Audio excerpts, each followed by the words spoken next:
अब शुरू होने जा रहा है देश का सबसे बड़ा मुकदमा, आपकी अदालत, रजत शर्मा के साथ।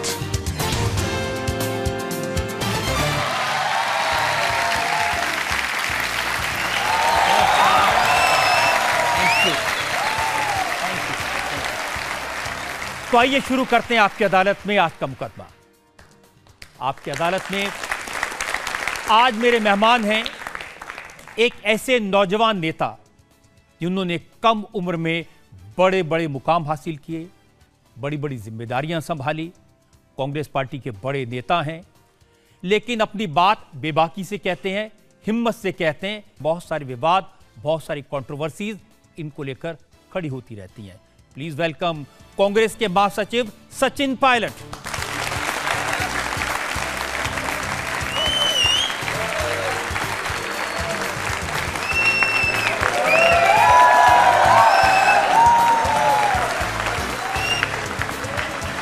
और आपकी अदालत में आज हमारे जज हैं जाने माने पत्रकार जो राजस्थान की राजनीति को बड़ी अच्छी तरह जानते हैं, सचिन को अच्छी तरह पहचानते हैं। Please welcome Sanjeev Srivastava.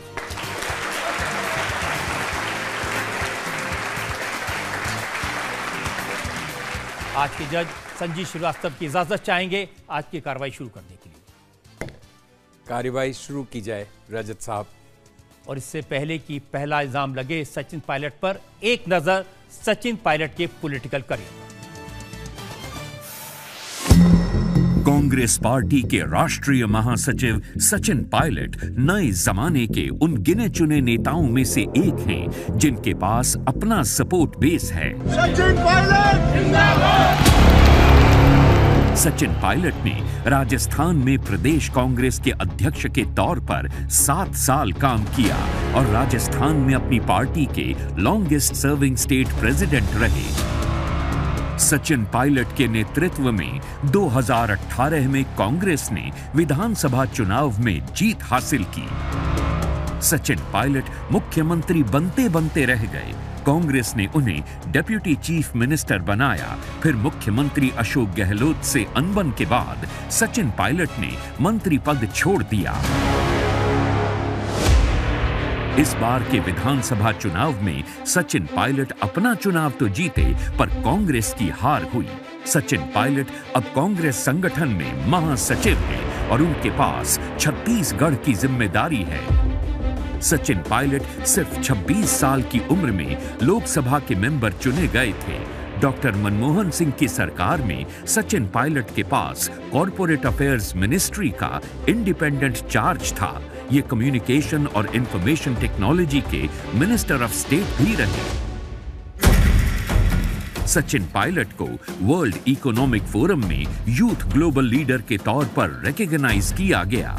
सचिन पायलट की एक और पहचान है टेरिटोरियल आर्मी में रेगुलर ऑफिसर कमीशन किए जाने वाले पहले यूनियन मिनिस्टर के तौर पर। सचिन पायलट अब टेरिटोरियल आर्मी की 124 सिख रेजिमेंट में कैप्टन के रैंक पर हैं। Wharton school of the university of Pennsylvania से MBA सचिन पायलट आपकी अदालत में अपनी पैरवी खुद करेंगे।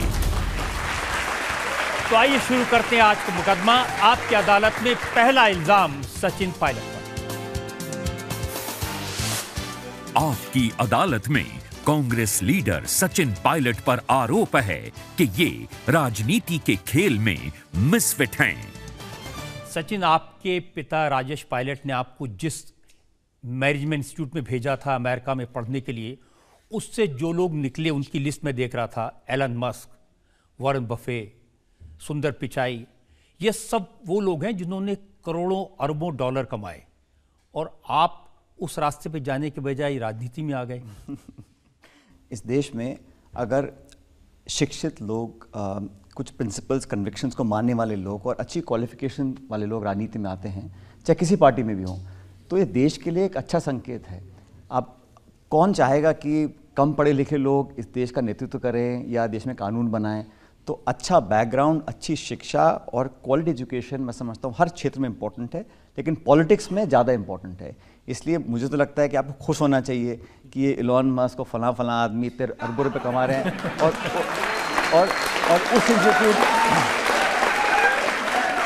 उस इंस्टीट्यूट से जो शिक्षा मैंने ग्रहण करी है, कहीं ना कहीं कभी ना कभी जब मैं राजनीति में हूँ या सदन के अंदर हूँ, पार्लियामेंट में, विधानसभा में, सरकार में, कानून बनाने हैं, लेजिस्लेशन बनाना है, डिबेट करनी है, दुनिया के लोगों से बात करनी है, तो अच्छा पढ़ा लिखा व्यक्ति जाएगा, सबको अच्छा लगता है कि भाई हमारे देश में कोई अच्छा पढ़ने वाला व्यक्ति है। लेकिन इस अच्छे पढ़े लिखे व्यक्ति को स्ट्रगल नहीं करना पड़ा, धक्के नहीं खाने पड़े, पैराशूट से उतरे, सीधे पार्लियामेंट पहुंच गए।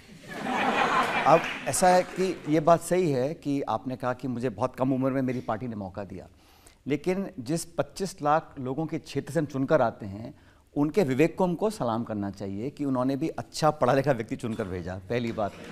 दूसरी बात मैं, क्योंकि मेरे स्वर्गीय पिताजी राजनीति में थे, तो उसका मुझे लाभ मिला कि मैं जब पहली बार चुनाव लड़ने गया, लोग मुझे जानते थे, लेकिन जब 5 साल के बाद मैं दोबारा चुनाव लड़ने गया, या थर्ड टाइम मैंने चुनाव लड़ा, या चौथी बार मैंने चुनाव लड़ा, तो लोगों ने मेरी रिपोर्ट कार्ड देखी, भाई तुमने क्या किया है, तुम किसके बेटे भतीजे देवते पोते वो अलग बात है, लेकिन आपने खुद क्या किया है। तो जो सेकंड या थर्ड या फोर्थ जो चुनाव लड़ता है और जीतता है, तो वो अपनी काबिलियत पे जीतता है। मुझे लगता नहीं कि आप रिश्ते निकालकर 3 या 4 बार चुनाव जीत सकते हो, पहली बार आपको मदद मिलती है उस दरवाजे में अंदर घुसने के लिए। लेकिन उसका दूसरा पहलू यह है रजत जी कि क्योंकि लोग आपको जानते हैं या आपको आपके नाम को जानते हैं, तो आपके परफॉर्मेंस को जज करते हैं कम से कम कि आपको अपने पिता या दादा या मामा नाना तक करना है या उससे बेहतर परफॉर्म करना है। तो एक बर्डन भी रहता है, एक प्रेशर रहता है, लेकिन उसको मैं अच्छा मानता हूँ। लेकिन अल्टीमेटली जनता जनार्दन है, पब्लिक चुनाव जीती, और ऐसी लंबी लिस्ट है जो लोग राजनीतिक परिवार से आते हैं लेकिन उनकी पार नहीं पड़ पाती है, क्योंकि पब्लिक जो जज है, पब्लिक का जो वोट पड़ता है, वो अपने विवेक से डालते हैं, उसका सम्मान हमको करना चाहिए। पहली बार जब आपको भाषण देना पड़ा था तो मैंने सुना आपके हाथ पैर फूल गए थे। मैं तभी फूलते हैं, आपके अदालत में बैठ के सोच रहा हूँ पता नहीं क्या पूछ लेंगे। नहीं, लेकिन जो पहला मैंने भाषण दिया था वो बाय चांस मुझे देना पड़ गया था। मेरी मदर चुनाव लड़ रही थी और मैं बहुत छोटा था, मैं कल 12-13 साल का था, तो मुझे अचानक वो गाँव के एक सरपंच ने कहा कि वो इनके बेटे बैठे हैं, वो भी आके भाषण देंगे। तो मैं इतना घबरा गया रजत जी, भाषण देते देते मैं 1.5 या 2 मिनट बोला हूँगा, मुझे लगा कितने घंटे हो गए हैं, जल्दी एक भाषण ख़त्म हो और मैं छोड़ के भागूँ वहाँ से। बट वो बड़ा एक ऐसा वाक़या है जो मुझे हमेशा याद रहेगा। आपके पिता राजेश पायलट मल्टी डायमेंशन थे, वो कश्मीर की राजनीति भी उतना इंटरेस्ट लेते थे जितना पंजाब के टेररिज्म में, जितना नॉर्थ ईस्ट में, और हर जगह और हर पार्टियों में उनके दोस्त थे, और उनकी महत्वाकांक्षा थी प्रधानमंत्री बनने की। तो आपके अंदर भी ऐसे कुछ सपने हैं, महत्वाकांक्षा है? देखिए, राजनीति में पद और पोस्ट अपने काम और मेहनत से मिलते हैं, लेकिन कब किसको क्या जिम्मेदारी मिलेगी ये हमारे हाथ में नहीं है। कर्म करना हमारे हाथ में है, और मुझे भी राजनीति में लगभग 23-24 साल हो गए, और मुझे मेहनत करने का शौक़ है और मुझे कामयाबी हासिल करने का शौक़ है। मेरा मन करता है कि मैं कुछ काम करूं तो शिद्दत से करूं, मेहनत से करूं और कामयाबी प्राप्त करूं, लेकिन मुद्दों की कामयाबी होनी चाहिए। व्यक्तिगत महत्वाकांक्षा को पूरा करने के लिए अगर आप मेहनत करते हैं तो वो बहुत ज़्यादा लंबे समय तक लाभदायक नहीं रहता है। मेरी एम्बिशन यही है कि मैं मेरी पार्टी के लिए काम करूं, और आज हमारी पार्टी को बहुत ज़रूरत है मेहनत करने की, चुनावों को जीतने की, तो उस दिशा में अपना पूरा मैं फोकस। ये तो आप ठीक कह रहे हैं, पार्टी को ज़रूरत तो है बहुत मेहनत करने की। जनता मुझे लोग सवाल पूछना चाहते हैं, 1-2 सवाल आप भी ले सकते हैं। राम मंदिर में रामलला की प्राण प्रतिष्ठा हो चुकी है, आप रामलला के दर्शन के लिए अयोध्या कब जाएंगे? जब मेरा मन करेगा मैं जाऊंगा, और कई बार जाऊंगा, लेकिन मुझे नहीं लगता कि उस मंदिर के लिए हमें कौन न्योता दे रहा है, कौन नहीं दे रहा, और कब जाना ना जाना ये और कोई मुझे बता सकता है, क्योंकि मेरा धर्म, मेरी पूजा, मेरा पाठ, मेरी आस्था, ये मेरा व्यक्तिगत विषय है। मैं किस मंदिर में कब जाऊंगा ये निर्णय मेरा है। बुलावा आएगा, मैं पक्का जाऊंगा, और मुझे लगता है कि ये सोच और व्यापक बननी चाहिए, क्योंकि राम के बिना सृष्टि की कल्पना नहीं होती है, और राम किसी एक ही मंदिर में हो या एक ही क्षेत्र में हो ऐसा नहीं है। राम सबके हैं और हम राम के हैं, तो इसमें कोई विवाद होने की बात ही नहीं आती है। लेकिन सचिन, हमारे तो जीवन में शुरुआत ही राम राम से होती है। मुझे याद है राजेश पायलट तो जिसको मिलते थे सबसे पहले राम राम कहते थे। हम भी कहते हैं। आप ये जब मुलाकात होती है राजस्थान में गांव में किसी से, आप कभी जाके मिलिए, तो राम राम सा एक ऐसा एक ग्रीटिंग है जो हर व्यक्ति, हर जाति, हर बिरादरी का हर व्यक्ति बोलता है। तो मैं अक्सर बोलता हूँ, हमारे कुछ साथी जो बोलते हैं कि साहब ये कांग्रेस के लोग इसको कम या ज़्यादा मानते हैं, मैंने कहा सबसे ज़्यादा राम राम तो मैं करता हूँ, सुबह शाम हज़ारों बार करता हूँ, तो भगवान का नाम लेना तो अच्छा है, और जितना ज़्यादा उच्चारण करेंगे उतना बढ़िया रहेगा। तो फिर सोनिया गांधी ने, मल्लिकार्जुन खड़गे ने, पार्टी के प्रेसिडेंट हैं, इनको जो निमंत्रण मिला था क्यों नहीं स्वीकार किया? बहुत से ऐसे लोग हैं जिनको निमंत्रण दिया, लेकिन सवाल ये उठता है कि निमंत्रण दे कौन रहा है और क्यों दे रहा है, क्योंकि ये कोई ऑल पार्टी मीटिंग तो है नहीं, ये न्यायपालिका के माध्यम से सबके संतोषजनक विचार सुनने के बाद एक निर्णय लिया, इसका सबने स्वागत किया और हर लोगों ने खुशी खुशी मन से ये प्रसन्नता जाहिर करी कि एक भव्य मंदिर का निर्माण हो गया। लेकिन उसमें कब कौन कहाँ जाएगा, ये एक या दो लोग निर्णय लें ठीक नहीं है, पहली बात। अब शंकराचार्य उस मंदिर के निर्माण के कार्यक्रम में नहीं जा रहे हैं, उनके अलग कारण हो सकते हैं, लेकिन हमारा दल, हमारी पार्टी, कोई भी व्यक्ति हो, जिस मंदिर में जब जाना है, जब भजन कीर्तन करने हैं, कब व्रत करना है, कब जो करना है, ये व्यक्तिगत निर्णय होता है। और लेकिन इसका अगर हम इस्तेमाल करें राजनीतिक दृष्टिकोण से देखें, उसको मैं कहीं ना कहीं गलत मानता हूँ। इसलिए हमें लगा कि हमारे जब मन करे तब जाएंगे, और न्योता देने वाला तो ऊपर वाला है, और जब रामलला बुलाएंगे तब जाएंगे, कौन रोक रहा है हमारे? ना तो वहाँ जाने को कोई मजबूर कर सकता, ना कोई रोक सकता। लेकिन ये जिस प्रकार से इसका पूरा एक मैनेजमेंट किया गया, सिर्फ और सिर्फ पॉलिटिक्स के नज़रिए से देखकर किया गया, तो तमाम ऐसे नेताओं को बुलाया गया, किसी को, मुझको तो इनवाइट नहीं किया, और ना मुझे न्योता चाहिए। जब मन करे तब जाऊंगा मैं तो, और डंकी की चोट पे जाऊंगा, कौन रोकने वाला है हमारे को? कांग्रेस के बहुत सारे ऐसे नेता हैं, प्रमोद कृष्णम हैं, ये लोग वहाँ गए और इनका कहना है कि कांग्रेस पार्टी की लीडरशिप ने इस निमंत्रण को ठुकरा करके अच्छा नहीं किया, ये भगवान राम का अपमान किया। इसमें हमेशा दो राय होती हैं, कोई कहेगा अच्छा, कोई कहेगा बुरा, लेकिन जैसा मैंने कहा हमारी पार्टी में ऐसा नहीं है। कुछ हमारे जो प्रतिस्पर्धा करने वाले पॉलिटिकल पार्टीज़ हैं वो ऐसा पोर्ट्रे करना चाहते हैं कि ये इस निर्णय से खुश नहीं हैं या इसमें संकोच करते हैं। ऐसा नहीं है भाई, हम सब जिस धर्म को मानते हैं, चाहे कोई भी धर्म हो, ये हमारा व्यक्तिगत हमारे घर और हमारे हृदय की बात है, हम किसको क्या करते हैं। लेकिन इनविटेशन मुझे लगा कि जो था वो जिस प्रकार से प्रस्तुत किया गया, ना सिर्फ कांग्रेस पार्टी को लेकिन तमाम दलों को इनवाइट किया गया, बहुत कम लोग उसमें गए क्योंकि इसमें कहीं ना कहीं राजनीति लोग दिखती थी उन लोगों को, इसलिए उन्होंने मना किया उसमें जाने से। अब मुझे बताइए कि उसमें सुपरस्टार रजनीकांत गए, उसमें अमिताभ बच्चन गए, आलिया भट्ट गई, कटरीना कैफ गई, ये राजनीति थी? उन लोग देखिए, ये तो ऐसा है उनकी, लेकिन जो 1,28,00,000 लोग नहीं गए या 128 करोड़ लोग नहीं गए, वो नाचते हैं सारे के सारे। भाई मैं पूछना चाहता हूँ, इतने सारे लोग बैठे हैं, आप में किसी को न्योता आया किसी को जाने का? मुझे भी नहीं आया, लेकिन आलिया भट्ट और रणबीर कपूर को आया, तो ऐसा तो है नहीं कि वो ज़्यादा हमसे, वो ज़्यादा कंगना रनौत को भी आया, उनको भी आया। तो अब ये लिस्ट जो है कौन बना रहा है भाई? ये जो लोग बैठे हैं ये निमंत्रण के लायक नहीं है, तो फिर ये जो पक्षपात हो रहा है ये क्यों हो रहा है? ये भाई या तो आप इंडस्ट्रियलिस्ट हो या आप एक्टर हो या प्रसिद्ध व्यक्ति हो, तभी आप राम भक्त हो सकते हैं। उसमें दो चीजें थी सचिन, एक तो 4,500 साधु संतों को, और दूसरा अलग अलग क्षेत्रों में जिन लोगों ने कुछ अचीव किया उनको, क्योंकि प्राण प्रतिष्ठा का कार्यक्रम था। और उसके बाद तो आप देख रहे हैं आज जो रिपोर्ट्स आई हैं, रोज 2 लाख 3 लाख लोग जा रहे हैं। रजत जी, सिर्फ उस मंदिर में नहीं, हजारों मंदिर हैं, वैष्णो देवी है, तिरुपति है, लाखों लोग जाते हैं, लेकिन वहाँ निमंत्रण कौन दे रहा है? जब मन कर तब जाओ। इतने लोग बैठे हैं, मैं बैठा हूँ, हमको निमंत्रण नहीं आया, मुझे लगता है आपको जरूर आया होगा, इसलिए आप बोल रहे हैं। तो ये मेरा सिर्फ ये कहना है कि ये जो बैठ के जो टिक कर रहे हैं ना कि हाँ ना, इसको मैं गलत मानता हूँ। अच्छा ये बताइए कि राहुल जी जाएंगे या नहीं? क्यों नहीं जाएंगे? पक्का जाएंगे, जब उनका मन कर रहे जाएंगे, कौन रोक रहा है? लेकिन ये दिखा के जाना, कैमरा वालों को पहले फोन कर दो कि ये जो है ये थोड़ा ज्यादा हो रहा है। देखिए ऐसा नहीं है कि बगैर दिखाए जाते हैं, राहुल जी मंदिरों में कैसे जाते हैं इसकी मैं तस्वीरें आपको दिखा सकता हूं, लेकिन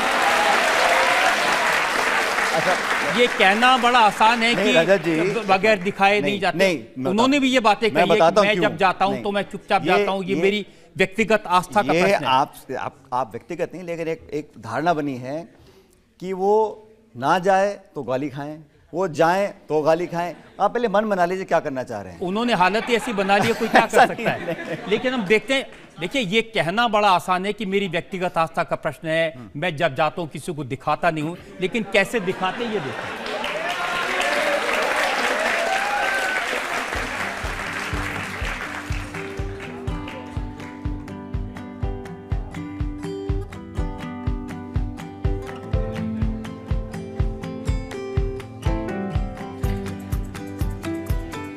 ऐसा नहीं है कि वो दिखाते नहीं हैं, दिखाते हैं। तो ये तस्वीरें आपको बुरी लग रही थी क्या? बड़ी अच्छी तस्वीरें तो हैं। तभी तो मैं कह रहा हूँ अच्छी बात है इसमें। बुराई वाली बात क्या है? जहाँ तक राजनीति की बात है, गांधी जी तो सबसे बड़े देश के महात्मा थे, नेता थे। उनका हर समारोह रघुपति राघव राजाराम से शुरू होता था। वो राम राम कहते थे, उनके तो अंतिम शब्द हे राम थे। महात्मा गांधी की बात आपने करी और आप बिल्कुल सही कह रहे हैं कि जो हर उनका कार्यक्रम होता था रघुपति राघव राजाराम बोलते थे। लेकिन आप पूरा कहिए, उनसे बड़ा कोई धर्मनिरपेक्ष इंसान दुनिया में नहीं रहा। ईश्वर अल्लाह तेरा नाम कहते थे, नहीं कहते थे? उसको आप एडिट कर देते हैं, उसको बोलना नहीं चाहते हैं, इसलिए क्योंकि वो आज के नैरेटिव में सूट नहीं करता। लेकिन ये देश सबका है और इन लोगों को लगना चाहिए, कोई धर्म, कोई जाति, कोई बिरादरी। और वैसे ही इस देश में इतनी खाइयाँ बन गई हैं, अमीर गरीब की, गांव शहर की। तो मुझे लगता है कि हम सबको, इंक्लूडिंग आप जैसे प्रसिद्ध पत्रकारों को, ये चेष्टा करनी चाहिए कि 130 करोड़ के इस मुल्क को कैसे हम इकट्ठा जोड़ के रखें। हमको बांटने वाले आपस में, इस देश में जाति, धर्म, भाषा, गोत्र, रहन सहन, खान पीन, इतना हमारी विविधताएं हैं, हम वैसे ही बटे बटाए हैं। उसमें आप और आग में घी डालेंगे तो और फैलाव होगा। हम तो चाहते हैं कि लोग जोड़ने वाले नेता हों, जोड़ने वाले पत्रकार हों, ऐसे लोग हों जो लोगों को साथ लेकर चल सके। और इस देश की सबसे बड़ी ताकत यह है कि हम में इतनी अलग अलग भाषाएं हैं, इतनी अलग अलग सोच है, लेकिन फिर भी हम सब भारतीय हैं, हम सब इस देश को अपना मानते हैं। और अगर किसी एक इंसान को भी लगता है कि हम पिछड़ रहे हैं या हमारे साथ पक्षपात हो रहा है या भेदभाव हो रहा है या जुल्म हो रहा है, तो वो हम सबकी सामूहिक जिम्मेदारी है। किसी एक दल, किसी एक नेता, किसी एक पार्टी की नहीं है। ये सब हम मिलकर कंट्रीब्यूट करेंगे तभी तो उस देश का निर्माण कर सकते हैं जो दुनिया में सबसे नंबर 1 बने। कि ऐसा नहीं हो सकता कि हम एक सेक्शन को कहें तुम पीछे हटो, तुम आगे रहो। ये इतना बड़ा देश है रजत जी, इसमें पार्टियां आई हैं, चली जाएंगी, सरकारें बनी हैं, बिगड़ जाएंगी, लेकिन ये मुल्क, ये देश और इस देश की जनता सबसे सर्वप्रिय है। इस बात को हम सबको याद रखना चाहिए। आपकी पार्टी में जो लोग हैं वो ऐसी बातों को स्वीकार नहीं करते। अशोक गहलोत ने सबसे पहले शिकायत की कि राजस्थान से हमने पत्थर भेजा था, हमारी सरकार ने मंदिर में इतना कंट्रीब्यूशन किया था, तो हमें क्यों नहीं इंपॉर्टेंस दी। अब शायद मैंने कहा ना, न्योता नहीं मिला, जिन लोगों को नहीं मिला वो बात बोल सकते हैं, लेकिन ये बात सच है। अगर उस मंदिर में धौलपुर राजस्थान के पत्थर गए हैं तो उसमें तथ्य, इसमें गलत क्या बोला है और ना उन्होंने को झूठ बोला है। अगर किसी ने दान दक्षिणा करी है और राम मंदिर निर्माण में जिन लोगों ने अपना पैसा दिया, चंदा दिया या कोई अपना कंट्रीब्यूशन किया, तो सब रिकॉर्ड पे है, इसमें कोई गलत बात थोड़ी ना है। एक और नेता हैं आचार्य प्रमोद कृष्णम, उन्होंने कहा कि हमारी पार्टी के नेताओं के ऊपर जो विक्रम बेताल वाली कथा लागू हो रही है, जैसे विक्रम के सिर के ऊपर वेताल चढ़ जाता था, कोई वेताल चढ़ गया जो रोक रहा है राम भक्ति से। अरे अब देखिए, पार्टी में कितने सारे नेता हैं, किसने क्या स्टेटमेंट दिया उसका हर बात का जवाब मैं नहीं दे सकता हूँ, क्योंकि मैं इतना मानता हूँ कि हम सब लोग इस अच्छे अवसर में, ये जो काम हुआ है, मैं फिर कहना चाहता हूँ, ये किसी पॉलिटिकल पार्टी की सोच से नहीं हुआ, ये देश की सर्वोच्च न्यायालय के निर्णय से हुआ है। सब लोग साथ हैं और जो पक्ष जो हमेशा लड़ते थे, जो विवाद हुआ, कोर्ट में इतने सालों तक मामला चला, वो संतोषजनक तरीके से उसका निपटारा हुआ, सबकी सहमति से सकुशल ये काम संपन्न हुआ। सब में भागीदार होना चाहिए। इसमें राजनीति कर हम वोट बटोरने का अगर काम करते हैं तो फिर हम लक्ष्य को, तो आपको लगता है कि इससे बीजेपी को वोट मिल जाएंगे? वोट मिलने की बात नहीं है, लेकिन वोट लेने की कोशिश तो है ना। अब वो मिले ना मिले वो जनता बताएगी, लेकिन कोशिश तो कर रहे हैं वो। दिग्विजय सिंह बताते ये मंदिर विधि विधान से नहीं बना, ये मंदिर आधा अधूरा बना है, इस मंदिर में कोई जा नहीं रहा, ये मंदिर ठीक नहीं है। उनको तो कोई कुछ नहीं कहता। देखिए, आप कभी उनको भी समझाइए। हमारी पार्टी में ये बात है कि बोलने की छूट है, तो उसका कभी कभी लोग अधिक सदुपयोग करते हैं, तो वो कभी कभी ऐसी बात बोल जाते हैं जो हो सकता है कि पार्टी की राय से सहमत ना हो, हमारे यहाँ एक आज़ादी है बोलने की, उसका हमको नुकसान उठाना पड़ता है। लेकिन जिस स्टेटमेंट्स की आप बात कर रहे हैं उनमें काफ़ी कुछ ऐसी बातें हैं जिनसे मैं व्यक्तिगत रूप से सहमत नहीं रखता हूँ। और ऐसे भी लोग हैं, सैम पिट्रोदा जैसे लोग, जो कहते हैं कि मंदिर बनाने का क्या फ़ायदा, हॉस्पिटल बना लेते। मैंने कहा ना, इतना बड़ा देश है, इतने सारे ओपिनियंस हैं, लेकिन जो हमारी पार्टी का, क्योंकि मैं कांग्रेस पार्टी का महासचिव हूँ, मैं आपको वो बता रहा हूँ जो हमारी पार्टी की सोच, पार्टी का ऑफिशियल स्टैंड है। बाकी तो हमारे यहाँ करोड़ों पार्टी के वर्कर हैं, नेता हैं, वो क्या बात करते हैं, हर आदमी को आज़ादी है बोलने की, लेकिन जो पार्टी का स्टैंड है वो मैंने आपको बता दिया है। तो इतनी आज़ादी वाली पार्टी से मुश्किल तो होती होगी कि सब अपनी अपनी बात कह रहे हैं। मुश्किल नहीं है, लेकिन देखिए कांग्रेस पार्टी एक मूवमेंट रहा है। आप सब नौजवान लोग जानते हैं कि आज़ादी से पहले, आज़ादी के बाद बहुत सदियों तक, दशकों तक कांग्रेस पार्टी ने अपने आप को एवॉल्व किया है। गरीबी हटाओ से लेके राजीव जी का समय आया, मनमोहन सिंह जी की सरकार बनी, फिर नरसिम्हा राव, तो हम अपने आप को हमने बदला आपस में समय के साथ साथ।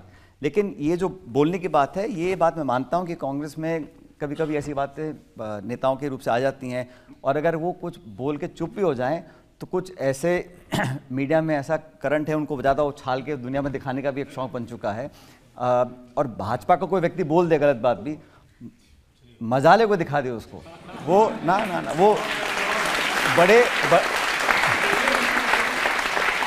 बड़े से बड़ा कोई गलती कर दे, बड़े से बड़ा कोई बात बोल दे, तो वो ऐसे गायब होती है जैसे कभी बोली नहीं गई थी। तो खैर ये सब अब समय की बात है। आपकी गलतफहमी मैं जरूर दूर करना चाहता हूं। ये मन से बात निकाल दीजिए कि मीडिया में कांग्रेस को नहीं दिखाया जाता और मीडिया किसी डर से किसी को नहीं दिखाता, ऐसा नहीं। मैं ये बात इसलिए बोल रहा हूं कि मैं जानता हूं कि यहां बोलूंगा तो दिखा सकते हैं, कहीं और बोलूंगा तो वो दिखाते भी नहीं। कम रजत जी दिखा तो देंगे ना हमारी बात को, कम से कम। देखिए, कांग्रेस की बात दिखानी है, इसका सबसे बड़ा सबूत है कि सचिन पायलट यहां बैठे हैं।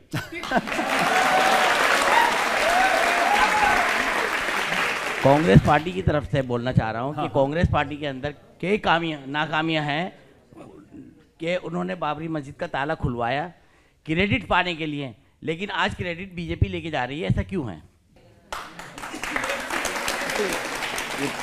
बहुत इसका लंबा इतिहास है, उसके बाद बहुत कुछ हुआ, कोर्ट के निर्णय आ गए।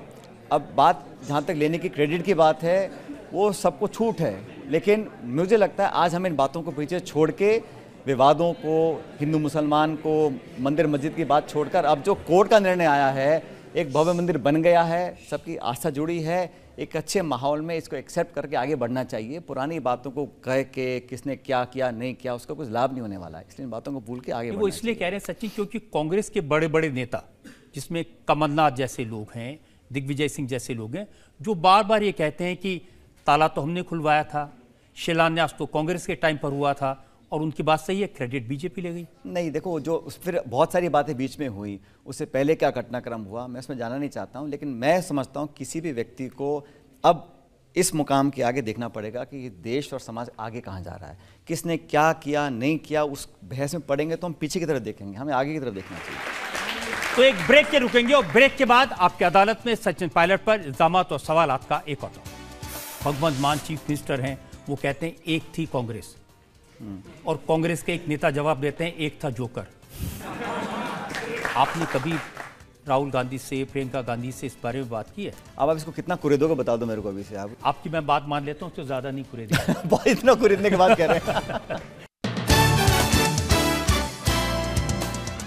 Welcome back. आपकी अदालत में आज हमारे मेहमान हैं कांग्रेस के महासचिव सचिन पायलट। आपकी अदालत में अगला इल्जाम। आपकी अदालत में कांग्रेस लीडर सचिन पायलट पर इल्जाम है कि इनकी पार्टी में कंफ्यूजन है। सचिन, आप पार्टी के महासचिव हैं। बहुत सारे लोग आज के लिए कहते हैं कि देश में चुनाव होने वाला है, 100 दिन बचे हैं, और आपकी पार्टी की सारी ताकत न्याय यात्रा निकालने में लगी है। चुनाव की चिंता नहीं है? देखिए, जो राहुल गांधी जी की जो पहली यात्रा थी रजत जी, वो आज़ाद भारत के इतिहास में किसी भी राष्ट्र नेता ने इतनी व्यापक यात्रा निकाली नहीं थी। 4,500 किलोमीटर पैदल चले कन्याकुमारी से लेकर कश्मीर तक, और उस यात्रा का जो रिस्पांस मैंने खुद देखा था वो अभूतपूर्व था। और लोगों ने डिमांड किया, कांग्रेस की वर्किंग कमेटी ने डिमांड किया कि लोकसभा से पहले एक पूरब से पश्चिम यात्रा निकालनी चाहिए, क्योंकि समय कम था, इसलिए इस यात्रा को मिक्स रखा गया है, बस में भी है और पैदल भी है। यात्रा निकालने का जो निर्णय था वो पार्टी का था, और हालांकि ये वोट बटोरने की यात्रा नहीं है, पॉलिटिकल एंगल से नहीं है, लेकिन उस यात्रा में जो संदेश था और अभी भी है वो है कि जो लोग अपने आप को अपेक्षित महसूस करते हैं, जिनकी आवाज़ सुनी नहीं जाती। अब यात्रा निकली रजत जी, आप जानते हैं, इम्फाल से मणिपुर में क्या हालात हुए हम सब जानते हैं। वहाँ पर व्यापक हिंसा हुई, वायलेंस हुआ, मर्डर, बलात्कार, मतलब वहाँ बहुत हालत ख़राब थे। तो उन लोगों की बात सुनने के लिए, मरहम लगाने के लिए, और न्याय जब बोलते हैं तो चाहे महिला हो, चाहे नौजवान हो, चाहे किसान हो, उनको न्याय मिलना चाहिए शासन से। और विपक्ष में रहते हुए ऐसी मांग करना कोई गलत मांग नहीं है। अब चुनाव होगा जब गर्मियों में होगा, लेकिन अगर जनवरी से मार्च तक 50-60 दिन तक राहुल गांधी जी और सब निकल रहे हैं, इन मुद्दों को लेकर रेखांकित कर रहे हैं, सरकार का ध्यान आकर्षित कर रहे हैं, तो उसमें मैं उसको गलत नहीं मानता हूँ। और ये तब हो रहा है जब पूरी पार्टी ने कहा कि पहली यात्रा थी वो बहुत कामयाब रही, कि लोगों में एक उत्साह पैदा हुआ। और ये बात ठीक है, चुनाव हम कर्नाटक जीते, मध्य प्रदेश हार गए, हार जीत होती रहती है, लेकिन पॉलिटिक्स में कुछ प्रिंसिपल्स होते हैं, कुछ मुद्दे होते हैं, और उन्हीं मुद्दों को अगर हम आगे लेकर बढ़ेंगे तो उसमें पार्टी को भी फायदा मिलेगा, लेकिन देश को भी फायदा मिलेगा। देखिए, ऐसे समय में जब आपने बहुत सारी विरोधी दलों के साथ अलायंस किया है, जिस समय सीट शेयरिंग के डिस्कशंस हो रहे हैं, जिस समय इस पर चर्चा हो रही है कि पंजाब में किसके साथ अलायंस होगा, कितनी सीटें होंगी, उस समय पार्टी की लीडरशिप, राहुल गांधी मेनली हैं जो फैसले लेते हैं, वो है ही नहीं यहाँ। नहीं, ऐसा नहीं है। देखो, कांग्रेस पार्टी में आज अध्यक्ष खरगे साहब हैं और खरगे साहब ये सब जानते हैं कि खरगे साहब कैसे अध्यक्ष हैं। नहीं, आप कुछ भी कहें, लेकिन जो कांग्रेस के जो अध्यक्ष हैं और हमारी एक कमेटी है, इंडिया अलायंस का एक ग्रुप है, वो सारा काम चल रहा है। और जो सीट शेयरिंग का इशू है, चाहे वो अलग अलग स्टेट्स में हो, नेताओं से बात करने का हो, कैंपेन बनाने का हो, वो सब काम पैरेलली चल रहा है। काम कुछ रुका नहीं, क्योंकि चुनाव सामने है। लेकिन यात्रा का एक अनूठा अनुभव पहले रहा, उसको दोबारा रिपीट करने का मन कांग्रेस पार्टी का था। लेकिन इंडिया अलायंस का, सीट शेयरिंग का, कैंपेन का, स्ट्रेटेजाइजिंग का, हम सब काम कर ही रहे हैं। हम ऐसी बात से सुनते हैं, भगवंत मान चीफ मिनिस्टर हैं, वो कहते हैं एक थी कांग्रेस, और कांग्रेस के एक नेता जवाब देते हैं एक था जोकर। भाई, वो अपनी पार्टी के मुख्यमंत्री हैं, उन्होंने स्टेटमेंट दिया, किसी ने काउंटर किया, तो थोड़ी बड़ी खींचतान तो चलती रहती राजनीति में। उसका क्या जवाब दें इसका? तो ममता बनर्जी ने कहा कि लेफ्ट वालों के साथ वो बिल्कुल नहीं बैठेंगी। उनका कहना है कि कांग्रेस पार्टी को आजकल लेफ्ट वाले चलाते हैं। नहीं, मैं उनकी बात से सहमत नहीं हूँ। ममता जी बड़ी सम्मानित नेता हैं और कई बार मुख्यमंत्री बनी बंगाल की, और उनका एक स्टैचर है बंगाल के अंदर। लेकिन इंडिया अलायंस है, इसमें सब बराबर की हिस्सेदारी है। बंगाल में सीट शेयरिंग कैसे होगा उस पर चर्चा हम कर रहे हैं, परिणाम बहुत जल्द निकलेगा। लेकिन जो उद्देश्य ये है कि जो इंडिया अलायंस के पार्टनर्स हैं, आप उन सब का पार्टीज का वोट अगर जोड़ लेंगे तो 60% से ज़्यादा वोट मिला है, और जो एनडीए पार्टनर्स थे उनको 35% से कम वोट मिला था। तो चिंता ये है भाजपा को कि अगर इंडिया अलायंस के सारे पार्टनर्स साथ मिलकर लड़ेंगे और चुनाव अगर 1-to-1 हो गया तो कुछ भी हो सकता है। इसलिए वो ज़्यादा चिंतित हैं इंडिया अलायंस की यूनिटी से। जहाँ तक सीट शेयरिंग की बात है, देखिए, हर रीजनल पार्टी का एक महत्व है, चाहे वो बंगाल हो, महाराष्ट्र हो, बिहार हो, पंजाब हो। लेकिन राष्ट्रीय लेवल पर, पैन इंडिया लेवल पर अगर भाजपा को कुछ चुनौती दे सकता है नेशनली, तो वो कांग्रेस पार्टी है। और हम सब समझते हैं कि हमको कुछ ना कुछ गिव एंड टेक करना पड़ेगा सीट शेयरिंग करने के लिए। हम इसके लिए तैयार हैं, क्योंकि ये चुनाव जीतना जरूरी है जमहूरियत के लिए, लोकतंत्र के लिए, देश के लिए। मजबूत विपक्ष रहेगा तो डेमोक्रेसी थ्राइव करती है। इसलिए इंडिया अलायंस के जो हमारा गठबंधन हुआ है वो मुद्दों को लेकर हुआ है, और बहुत जल्द सारी बातें सेटल कर हम लोग सीट शेयरिंग कर लेंगे। चिंता नहीं है कि समय कम बचा है और अभी ये तय नहीं हो पाया कि इस अलायंस का कन्वीनर कौन होगा, प्रधानमंत्री पद का उम्मीदवार कौन होगा? नहीं, हम लोगों ने, दूल्हा है नहीं, बारात आ गई। नहीं, अगर बहुत पहले निर्णय लिया गया था कि हम किसी पद की महत्वाकांक्षा रखते हुए नेतागिरी नहीं कर रहे हैं, और कौन किस पद पर बैठेगा वो निर्णय समय पर लिया जाएगा। पहला उद्देश्य ये है कि हम यूनिटी करें। आसान नहीं है रजत जी, मैं आपको बताना चाहता हूँ, इतने सारे दल हैं, अलग अलग पृष्ठभूमि है, अलग अलग लोगों की सोचने का तरीका। कई बार हम आपस में लड़े भी हैं एक दूसरे के सामने। आप कल्पना कीजिए, इतने बड़े देश में अलग अलग पार्टीज़ को साथ लेकर आना और स्मूथली उसको आगे ले जाना कोई आसान काम नहीं है, लेकिन सबको लगा कि ये ज़रूरी है, इसलिए इंडिया अलायंस का गठन हुआ। और मुझे लग रहा है कि इंडिया अलायंस के गठन से विपक्ष की जो यूनिटी है वो अगर मजबूती से आगे बढ़ती है तो एक अच्छा चुनाव होगा एनडीए के साथ। और मत भूलिए एनडीए के जो पार्टनर्स थे, चाहे वो अकाली दल था, चाहे वो शिवसेना थी, चाहे वो जेडीयू, अलग अलग बीजेपी के छोड़े चले गए। अब बीजेपी को लगता है कि अपने दम पर ही वो पूरा मैदान फतेह कर लेंगे, तो पता पड़ जाएगा जब चुनाव आएंगे लोकसभा के। आप कह रहे हैं कि हम इश्यूज पर लड़ेंगे। अब एक सबसे बड़ा इशू पिछले 9 साल से जो राहुल गांधी के दिमाग में है वो है अडानी। वो कहते हैं कि मोदी जी ने अडानी जी को एयरपोर्ट दे दिए, उनको ज़मीन दे दी, उनको फेवर कर दिए, उनको पोर्ट दे दिए। लेकिन कांग्रेस के मुख्यमंत्री रेवंत रेड्डी अभी मुख्यमंत्री बने तेलंगाना के, और बनते ही पहला एग्रीमेंट उन्होंने अडानी के साथ साइन किया है 12,400 करोड़ का। कोई भी उद्योगपति है, कोई भी इंडस्ट्रियलिस्ट है, अगर वो किसी कंपटीशन में, किसी बिडिंग में कहीं क्वालिफाई करता है और वो राज्य में इन्वेस्ट करता है, तो कोई भी स्टेट गवर्नमेंट चाहेगी कि पैसा आए, निवेश हो, रोजगार मिले, उद्योग लगे, तो कोई बुरी बात नहीं है। लेकिन अगर आप नियम कानून को ताक पे रखकर ऐसा कोई रास्ता निकालें कि देश का जितना भी बड़ा खान, खदान, बिजली घर, हवाई अड्डे, एयरपोर्ट, रेलवे, सब कुछ एक या दो लोगों को देना चाहें, तो देश की संपत्ति है, उसका एक ट्रांसपेरेंट तरीके से काम होना चाहिए। हमारा सवाल सिर्फ इतना है कि अगर कुछ ऐसा हो रहा है जिसमें शक की गुंजाइश है, तो कृपया करके पारदर्शिता बरती जानी चाहिए, ट्रांसपेरेंटली काम हो। सचिन, राजस्थान में आपकी सरकार थी, 25,000 करोड़ रुपए का इन्वेस्टमेंट साइन किया अशोक गहलोत की सरकार ने। आप उस सरकार का हिस्सा थे। मैं ऐसा नहीं था, पहली बात आप करें तो अच्छा नहीं, ऐसा नहीं है। मैं तो कह रहा हूँ 1 लाख करोड़ इन्वेस्ट करो, लेकिन कंपटीशन से बिडिंग हो, आप क्वालिफाई करो, आप नियम कानून का पालना करो, इन्वेस्ट करो, कोई किसी को आपत्ति नहीं है। जब अडानी जी आपकी अदालत में, मैंने उनसे पूछा आपको ये सब मिला, उन्होंने कहा मैं एक चीज का हिसाब दे सकता हूं, सारा कुछ मैंने कॉम्पिटिटिव बिडिंग से लिया है और कोई फेवर नहीं मिला। जी, लेकिन उनको लगता है कि राहुल जी को पता नहीं क्या परेशानी। नहीं, ऐसा नहीं है। मुझे लगता है कि कुछ ऐसे इंसिडेंसेस आए थे जिसमें स्पष्टीकरण नहीं हो पाया था।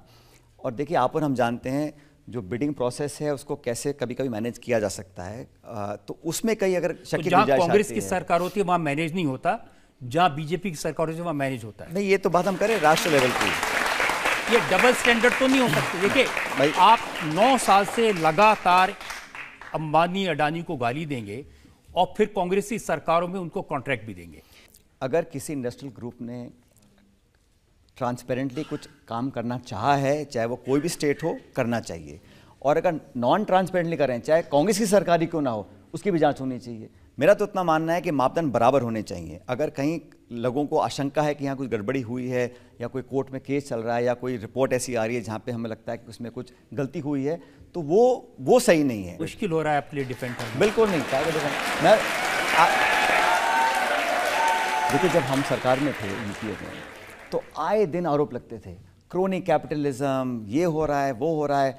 आज 10 साल हो गए बीजेपी सरकार को, कुछ प्रूव नहीं किया। 2G स्कैम, CAG स्कैम, पता नहीं क्या स्कैम बोलते थे, आज तक कोई सामने कुछ आया नहीं है। हम कहते हैं आप इतना बोलते थे, अगर आपके राज्य में अगर कहीं कोई सवाल पूछता है तो कृपया के जवाब दे दीजिए। मैं तो किसी को दोषी करार नहीं कर सकता हूँ भाई, जज तो आप लोग हैं, मैं तो सिर्फ सवाल पूछ सकता हूँ। विपक्ष में रहकर अगर विपक्ष सवाल भी ना पूछे, अब आप सवाल पूछो तो 150 सांसदों को आप बाहर निकाल दो, सवाल पूछो तो आप बोलो आप देशद्रोही हो, सवाल पूछो बोलो आपने ऐसे किया वैसे किया। अगर कोई सवाल आता है तो पार्लियामेंट में अगर, क्योंकि मैं इस पर विवाद नहीं करना चाहता हूं, लेकिन अगर सेबी को इन्वेस्टिगेट कर रहा है या कोई किसी ने कोर्ट में कुछ डाल दिया है, तो सरकार को अपना ऑनेस्टली आंसर दे देना चाहिए, मामला खत्म हो जाएगा। लेकिन उसको लटकाना, ये करना, वो करना, इसलिए विवाद पैदा होता है। जनता से पूछते हैं सवाल। कमलनाथ जी ने बजरंगबली की मूर्ति बनवाई, सिद्धारमैया ने राम मंदिर बनवाया और केजरीवाल जी हनुमान चालीसा का पाठ करवा रहे हैं। क्या राहुल गांधी जी को राम नाम से कोई दिक्कत है? ये एक धारणा बनाने की कोशिश की जाती है कि किसी को किसी से परहेज है। हर व्यक्ति का, उसकी आस्था, उसका धर्म, वो किसको पूछता है, उसका व्यक्तिगत निर्णय है। कुछ लोग इसका बखान ज़्यादा करते हैं, कुछ कम करते हैं, लेकिन मैं नहीं मानता हूँ कि इस प्रकार का आरोप कोई लगाते हैं राहुल जी के बारे में, वो आरोप सही है। लोगों को तकलीफ होती है जब आपके अलायंस में सहयोगी दल है DMK, उसके नेता हैं स्टालिन, उनके बेटे उदयनिधि, वो कहते हैं सनातन धर्म डेंगू और मलेरिया की तरह है, जैसे इन बीमारियों को ख़त्म करना है, ऐसे सनातन धर्म को समाप्त कर देना चाहिए। बहुत गलत बोलते हैं, अगर बोला है, मैंने देखा उनका स्टेटमेंट, क्योंकि बात स्टालिन के बेटे की नहीं है, बात स्टालिन के बेटे की नहीं है, बात सिर्फ सनातन धर्म की नहीं है। कोई भी इंसान हो, किसी के बारे में या किसी के आस्था के बारे में, किसी के धर्म के बारे में अगर गलत बोलता है तो उसको मैं बहुत गलत मानता हूँ, उसको अस्वीकार्य मानता हूँ, और ये बात कोई भी बोल सकता है, और जो बोलेगा उसको मैं गलत मानूंगा, वो चाहे हमारा एलाई हो, विरोधी हो। बल्कि मैं तो कहता हूँ जो लोग राजनीति में हैं, जो लोग संविधान की पद की शपथ लेके पदों पर बैठे हैं, उनको तो और केयरफुल होना चाहिए।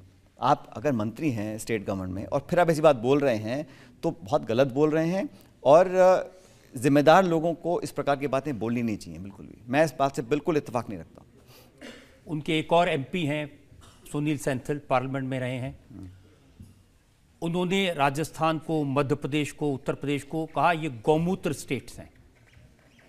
अब फिर मैं कह रहा हूँ, अब मुझे जानते नहीं कौन सा ये सांसद है, लेकिन अगर ऐसी बातें कोई बोल रहा है, सुनील सेंथिल उनका नाम है, डीएमके के मेंबर ऑफ पार्लियामेंट। नहीं तो अगर ऐसा बोल रहे हैं तो वो खुद का अपमान कर रहे हैं। वो अपमान, क्योंकि ना तो उनको समझ है और ना उनको शिष्टाचार की पहला उनको ज्ञान है कि किसी के बारे में, हम सब अगर एक ही देश में रहते हैं, अलग अलग राज्यों के बारे में टिप्पणी करना या किसी जातीय धर्म को अपमानित करना ये शोभा नहीं देता है।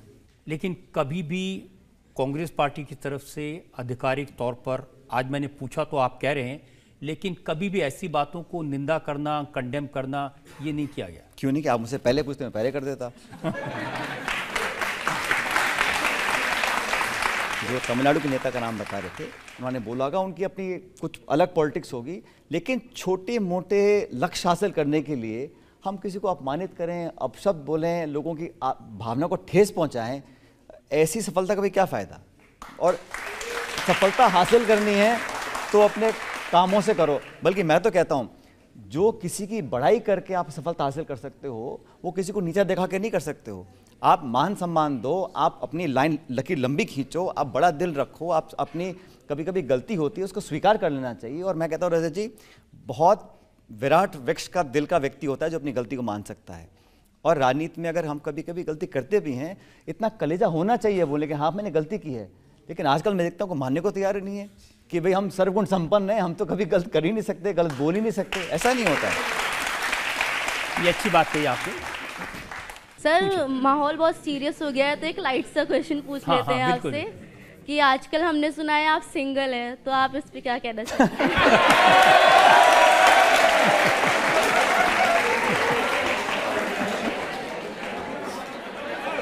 तो ये तो बहुत सारी लड़कियां पूछना चाहती होंगी आपसे।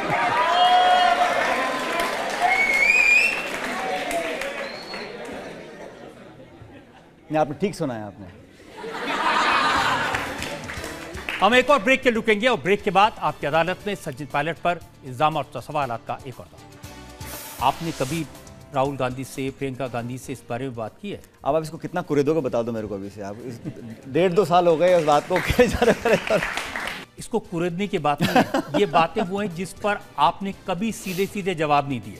आपको मैं और सीधे क्या जवाब दे सकता हूँ? आप मुझे पूछ रहे हो, मैं आपका जवाब दे रहा हूँ। आपकी मैं बात मान लेता हूँ, तो ज्यादा नहीं कुरेदे। बहुत इतना कुरेदने की बात कह रहे हैं। Welcome back. आपकी अदालत में आज हमारे मेहमान हैं कांग्रेस पार्टी के महासचिव सचिन पायलट।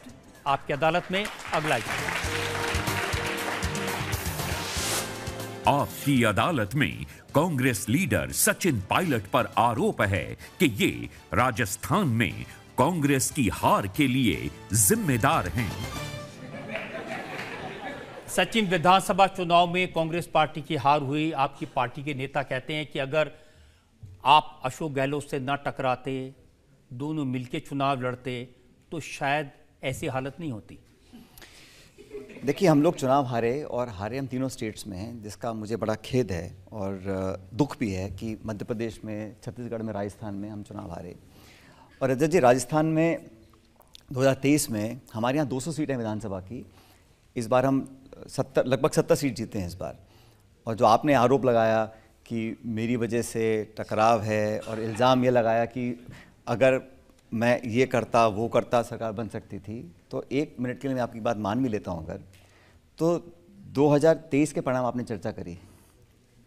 2013 में हमारे 200 में से 21 एमएलए जीत कर आए थे, तब तो मेरा कोई योगदान नहीं था। उससे पहले 50 जीत कर आए थे। तो ये कहना बड़ा आसान है, और अगर हम चुनाव जीत जाते तो फिर हम क्या बोलते? तो अब आप श्रेय देते हमारे को कि आपने मिलकर लड़े। तो ये जो ऐसा है, इस चुनाव में हमने सब ने मिलकर मेहनत करी और 30 साल से वहाँ पर 5 साल बीजेपी, 5 साल कांग्रेस।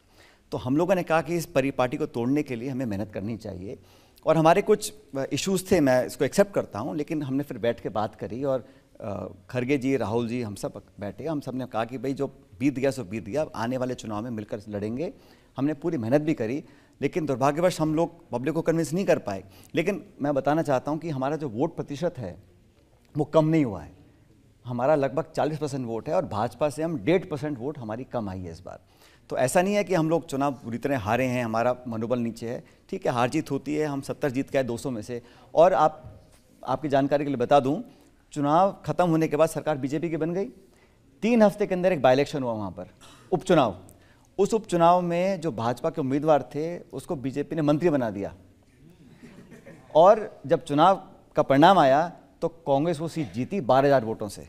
तो पब्लिक ने 3 हफ्ते के अंदर अंदर जनता ने दिखाया कि आप किसी को, वो उम्मीदवार एमएलए बने नहीं थे लेकिन मंत्री बना दिया उनको, फिर भी चुनाव हार गए।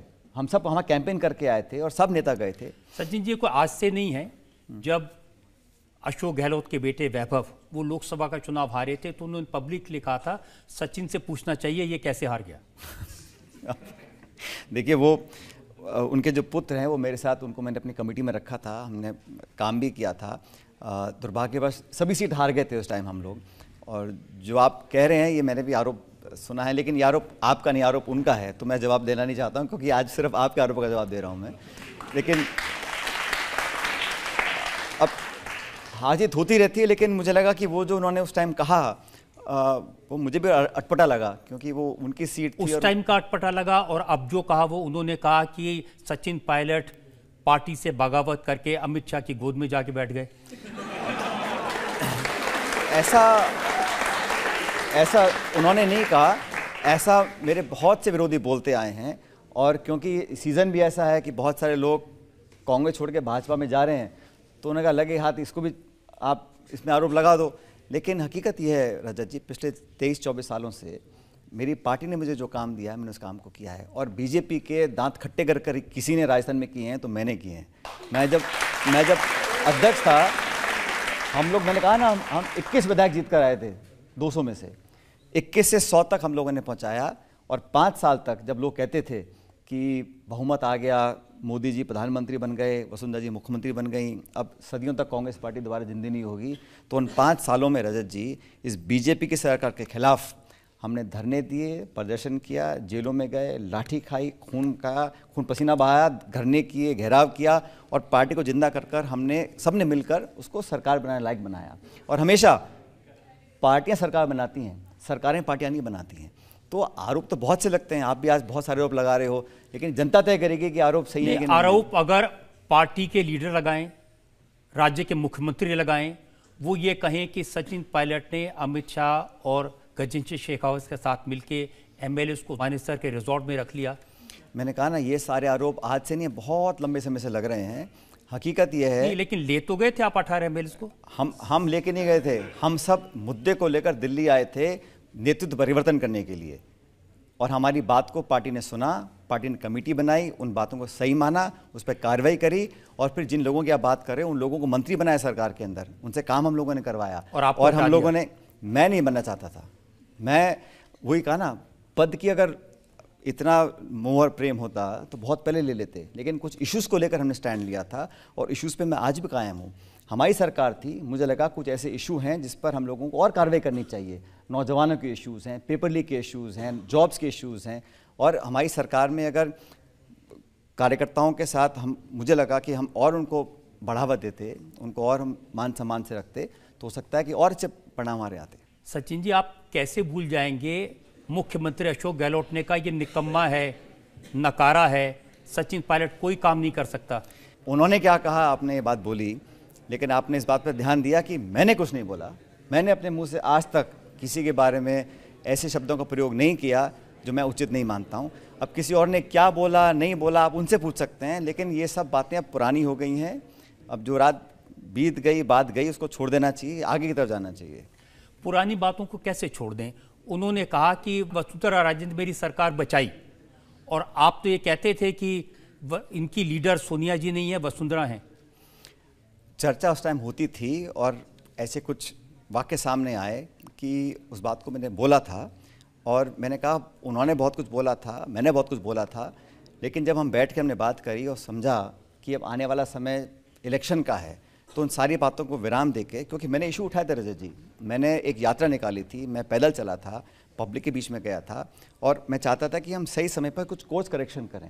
देखो, जब तक हम युवाओं नौजवानों के अंदर उनके कॉन्फिडेंस को हम ख़त्म कर देंगे, अगर उनको उनके अंदर जो विश्वास है सिस्टम के अंदर वो कोलैप्स हो जाएगा, तो हम किस बात की राजनीति कर रहे हैं। तो मुझे लगा हमें कुछ कोर्स करेक्शन करने की ज़रूरत थी, इसलिए उन मुद्दों को मैंने उठाया था। बहरहाल जब हम बैठ कर चर्चा करी, इलेक्शन सर पर आ गए, हम सब ने कहा कि इश्यूज़ को अब विराम देकर चुनाव लड़ना चाहिए, हम चुनाव लड़कर जीतेंगे तभी तो सेवा कर पाएंगे, और इसीलिए हमने मिलकर चुनाव लड़ा। और इसलिए आपको कहा ना मैंने, हम 200 में 70 MLA जीत कर आए इस बार, पिछली बार 21 ही रह गए थे, तो हम लोगों ने मेहनत की तभी परिणाम आया। लेकिन उन 70 MLA में एक सचिन पायलट भी जीत कर आया है, जिसके बारे में मुख्यमंत्री ने कहा था ये देशद्रोही है, आपके खिलाफ केस बनाया था। मुझे लगता है कि आपको एक अलग अदालत बनानी पड़ेगी, उनको बुला के उनसे पूछना पड़ेगा उन्होंने क्या कहा क्या नहीं कहा। लेकिन ये राजद्रोह का मुकदमा, ये सब कार्रवाई, तो ये सब जो घटनाक्रम हुआ उसकी कुछ कारण तो होगी ना, ऐसी तो कोई बेवफा नहीं होता, कोई कुछ तो बात हुई होगी ना। तो ये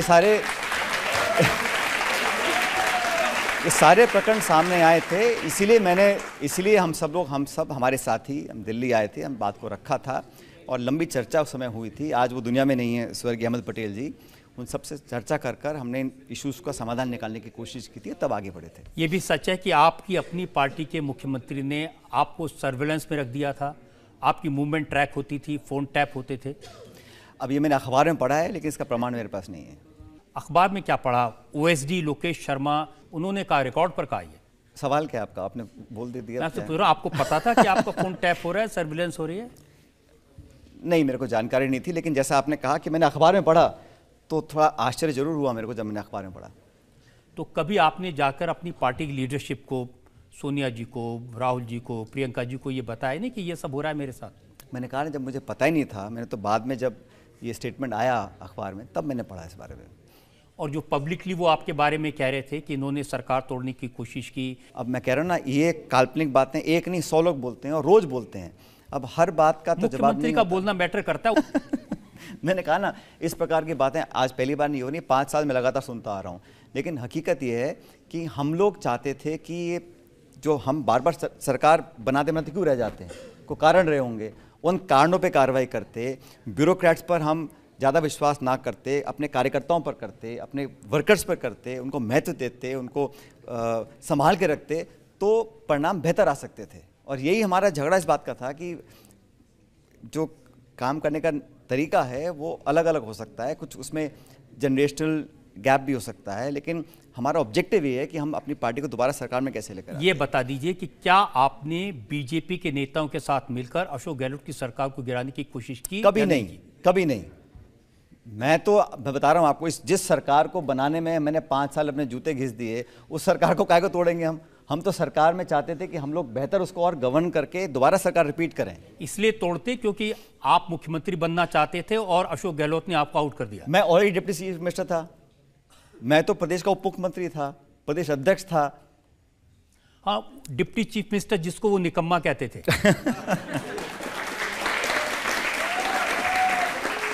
मैंने कहा, रजत जी, मैं क्या बोलता हूं उसके बारे में आप सवाल पूछ सकते हो, लेकिन और कोई क्या बोल रहा है उसका जवाब मैं कैसे दे सकता हूं आपको? नहीं, आपने भी बहुत सारी बातें कही, आपने भी समय समय पर कहा कि मैं वसुंधरा राजे के खिलाफ इंक्वायरी कराना चाहता हूं, मुख्यमंत्री नहीं करा रहे हैं। मैं तो उनकी सरकार में जो भ्रष्टाचार हुआ था उसकी जांच कराने की मांग कर रहा था, और ये हमारे मैनिफेस्टो में लिखा था, हमने हर मंच से कहा था कि जांच होनी चाहिए, लेकिन जिस गति से और जिस तीव्रता से जांच होनी चाहिए थी वो नहीं हो पा रही थी उस समय। आपने पेपर लीक की जांच के बारे में भी आंदोलन किया था। मैंने कहा ना भाई, मैं नौजवानों की अगर बात नहीं रखूंगा और मुझे लग रहा है कुछ गलत हो रहा है, उस बात को मैं नहीं बोलूं तो मेरा ज़मीर गवाह नहीं देता था, इसलिए बात को रखा मैंने। तो आपकी बात सुनी नहीं गई? कार्रवाई हुई उस पर, लेकिन उसके बाद एकदम से चुनाव आ गए तो तहकीकात पूरी नहीं हो पाई थी। जनता हमसे लोग सवाल पूछना चाहते हैं। मेरा प्रश्न सर आपसे ये है कि आपने जो कॉपी लीक पे उस पर बहुत ज़ोर शोर से मुद्दे को उठाया था, तो उस पर हुआ तो कुछ नहीं, और जो प्रदेश के युवा थे वो ऐसे ही नाराज़ हो गए। तो इस पर आप क्या कहना चाहेंगे? नहीं, कार्रवाई हुई थी, एक जांच गठित हुई थी, उसके ऊपर स्पेशल इन्वेस्टिगेशन टीम उसकी जांच कर रही थी और कुछ लोगों को पकड़ा था। मेरा ये कहना था कि जो छोटे मोटे दलाल हैं उनको पकड़ने की बजाय हम उन लोगों तक पहुँचें जो हो सकता है इस पूरे षड्यंत्र के मास्टरमाइंड हों, वो चाहे अधिकारी हों चाहे प्रभावशाली लोग हों, वहाँ तक वो जांच पहुँचनी चाहिए थी। ये मांग मैंने रखी थी। अब जो नई सरकार बनी है इससे आप ये मांग करेंगे? आप तो अब विरोधी दल में हैं कि पेपर लीक की जांच होनी चाहिए। जांच चल रही है, लेकिन मैं तो चाहता हूँ इसकी तह तक पहुँचना चाहिए और लोगों के अंदर विश्वास पैदा होना चाहिए कि हमारे एग्ज़ाम्स, हमारे पेपर लीक नहीं होंगे। हमारे यहाँ जो एक धारणा बन जाती है नौजवानों के अंदर कि हमको न्याय नहीं मिल पाता, वो बहुत फ्रस्ट्रेटिंग होती है। उस धारणा को ख़त्म करना पड़ेगा। लेकिन जो नई सरकार बनी है ये कार्रवाई करे, ठोस कार्रवाई करे, लेकिन प्रतिशोध की भावना से ना करे। ये सिर्फ कांग्रेस को बातों से हमेशा ही लगता रहा है कि जैसे अशोक गहलोत कुछ लोगों को बचाने की कोशिश कर रहे थे और आप उनके बारे में बार बार कह रहे थे। नहीं, मेरा किसी का व्यक्तिगत मेरा झगड़ा किसी से नहीं है और जांच मैंने कहा हो रही थी, कुछ एक लोगों को पकड़ा भी गया था, लेकिन मैं चाह रहा था कि भाई जो लोग बिग फिश है वहां तक पकड़ना चाहिए उन लोगों को। हमने बहुत चर्चा की है, आपके ऊपर इल्जाम लगे थे बगावत करने के, लेकिन जब आपका मामला सेटल हो गया, पार्टी हाईकमान अशोक गहलोत को दिल्ली लाना चाहती थी, राष्ट्रीय अध्यक्ष बनाना चाहती थी। खरगे जी गए, माकन जी गए, लेकिन एमएलए को उन्होंने मिलने नहीं दिया उनसे। उस समय आप क्या कर रहे थे? उस समय मीटिंग रखी थी एमएलए की, लेकिन विधायक नहीं पहुंचे और इसके बारे में खुद अशोक गहलोत जी ने इस बारे में माफ़ी मांगी थी सोनिया गांधी जी से कि वो मीटिंग नहीं हो पाई थी और शायद पहली बार हुआ था कि कांग्रेस विधायक दल की मीटिंग ही नहीं हो पाए। तो उसके बारे में उन्होंने अफसोस जाहिर किया था, माफ़ी मांगी थी, पब्लिकली मांगी थी। तो उन्होंने समझाया था कांग्रेस मिसेस गांधी को उस टाइम क्या हुआ क्या नहीं हुआ, लेकिन बड़ा दुर्भाग्यपूर्ण था कि हमारी एमएलए की मीटिंग ही नहीं हो पाई थी उस समय। आपके जो सपोर्टर्स एमएलए थे वो भी नहीं पहुंचे थे? इसमें नहीं, हम सब ऐसा है, इसमें कोई तेरा मेरा नहीं था। ये तो कांग्रेस पार्टी की मीटिंग थी और सबको इकट्ठा मीटिंग में आना था। तो कुछ लोग, कुछ विधायक, कुछ मंत्री उस मीटिंग में नहीं आ पाए थे, इसलिए मीटिंग हमारी हो ही नहीं पाई और दोनों ऑब्जर्वर्स बिना मीटिंग करे वापस आ गए थे। उसकी रिपोर्ट दी थी, बाद में उनको बुलाया दिल्ली, मुख्यमंत्री जी को बात की, उन्होंने स्पष्टीकरण दिया होगा अपना सोनिया जी को और खरगे जी को। उस टाइम सोनिया गांधी जी प्रेसिडेंट थी कांग्रेस पार्टी की। तो बड़ा दुर्भाग्यपूर्ण था कि हमारी मीटिंग ही नहीं हो पाई। मीटिंग होती, उसमें क्या निर्णय आता बात की बात थी, लेकिन मीटिंग ही नहीं हो पाई, ये बड़ा गलत था। मैंने अशोक गहलोत के इंटरव्यूज देखे हैं, उसमें वो कह रहे थे कि उस मीटिंग से पहले ये चर्चा शुरू हो गई थी कि एमएलए सचिन पायलट को मुख्यमंत्री बनाना चाहते हैं, कांग्रेस हाईकमान भी सचिन पायलट को मुख्यमंत्री बनाना चाहती है, लेकिन जिस आदमी की वजह से हमारे एमएलए कई दिन रिजॉर्ट में कैद रहे, उसको कैसे मुख्यमंत्री बना देते? अब वो तो अब पुरानी बातें हो गई, लेकिन अगर मीटिंग हो जाती तो पता पड़ जाता ना क्या होता क्या नहीं होता, लेकिन मीटिंग ही नहीं हुई। क्या हो जाता अगर मीटिंग हो जाती? उसकी जो निर्णय आता विधायकों का आता सामने, लेकिन मीटिंग ही ना होना उसको मैं गलत मानता हूँ, क्योंकि हम तो वहाँ बैठे थे, मीटिंग नहीं हो पाई। लेकिन ये अचरज की बात नहीं है कि मुख्यमंत्री ने एमएलए की मीटिंग नहीं होने दी, चाहे बाद में माफ़ी मांग ली, उसके बाद भी उनको मुख्यमंत्री बने रहने दिया गया। ये तो निर्णय पार्टी का है ना। पार्टी को लगा कि अब जो निर्णय हमने ले रखा है उस पर कंटिन्यू करना है, कोई चेंज नहीं लेके आना है, तो हम सब ने उस निर्णय को माना जो पार्टी ने निर्णय लिया। आपने कभी राहुल गांधी से, प्रियंका गांधी से इस बारे में बात की है? अब आप इसको कितना कुरेदो को बता दो मेरे को अभी से। आप 1.5-2 साल हो गए उस बात को सारी बात हुई थी। मैंने शुरू में कहा आपको एक लाइन में, वो विधायकों की मीटिंग नहीं हुई, वो बड़ा गलत था, दुर्भाग्यपूर्ण था। उसके बारे में मुख्यमंत्री ने माफ़ी मांग ली, बात खत्म हो गई, फिर हम आगे बढ़ गए, फिर चुनाव आ गए। इसको कुरेदने की बात नहीं है, ये बातें वो हैं जिस पर आपने कभी सीधे जवाब नहीं दिए। आपको मैं और सीधे क्या जवाब दे सकता हूँ? आप मुझे पूछ रहे हो, मैं आपका जवाब दे रहा हूँ। आपकी मैं बात मान लेता हूँ तो ज़्यादा नहीं कुरेदे। बहुत इतना कुरेदने की बात कह रहे हैं। एक और ब्रेक के रुकेंगे और ब्रेक के बाद आपकी अदालत में सचिन पायलट पर इल्जाम और सवालात का एक और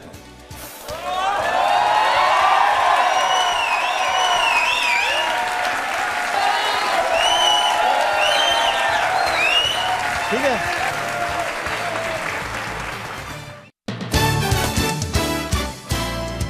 वेलकम बैक। आपकी अदालत में आज हम मुकदमा चला रहे हैं कांग्रेस पार्टी के महासचिव सचिन पायलट पर। आपकी अदालत में अगला इल्जाम। आपकी अदालत में कांग्रेस लीडर सचिन पायलट पर आरोप है कि आपने अपने दोस्तों का साथ नहीं दिया। सचिन, एक तस्वीर मैं दिखाना चाहता हूं आपको। इस तस्वीर में आप हैं, कांग्रेस पार्टी में एक जमाने में आपके बड़े करीबी दोस्त थे, वो सब हैं। ये दोस्त कहते हैं कि सचिन बेवफा निकला, हम सब बीजेपी में चले गए, ये कांग्रेस में रह गए। आरपीएन सिंह, मिलिंद देवड़ा, ज्योतिरादित्य सिंधिया पिछड़े सभी बारी बारी। वफा तो पार्टी से है ना, तो उसको तो निभाया है। अब